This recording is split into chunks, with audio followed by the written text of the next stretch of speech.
ជំរាបសួរថ្ងៃនេះខ្ញុំបង្ហាញទាំងអស់គ្នាទៅហាត់ប្រាំឲ្យជួយយើងឲ្យនឹងពីយើងដើរលើទឹកកកកុំឲ្យយើងខិតជើងដើរនៅកន្លែងណាល្អីទី1ហ្នឹងហាត់ប្រាំហ្នឹងជួយដាក់ជើងហ្នឹងបើយើងដាក់មុខគ្នាខាងស្ដាំមុខខាងឆ្វេងល្អណាស់អាហ្នឹងសម្បាក់បន្តិចបើយើងអត់សូវស្ទាត់យើងដាក់ចិត្តគ្នាខាងស្ដាំចិត្តខាងឆ្វេងទៅយើងធ្វើដៃយើងធ្វើអញ្ចេះ5ដង3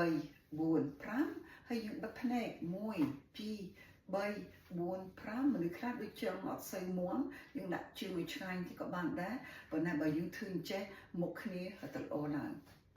ទី2នេះគេហាត់ប្រាំដូចនាឡិកាយើងដាក់ជើងយើងទៅមុខដូច2ដងយើងធ្វើអញ្ចេះដូចម៉ោង2យើងធ្វើខាងស្ដាំដូចម៉ោង3យើងធ្វើក្រោយបន្តិចដូចម៉ោង5យើងធ្វើម៉ោង6យើងធ្វើម៉ោង7យើងធ្វើម៉ោង4យើងធ្វើម៉ោង10ហើយយើងធ្វើម៉ោង2ដងយើងធ្វើអញ្ចឹង5ដងខាងស្ដាំ5ដងខាងឆ្វេង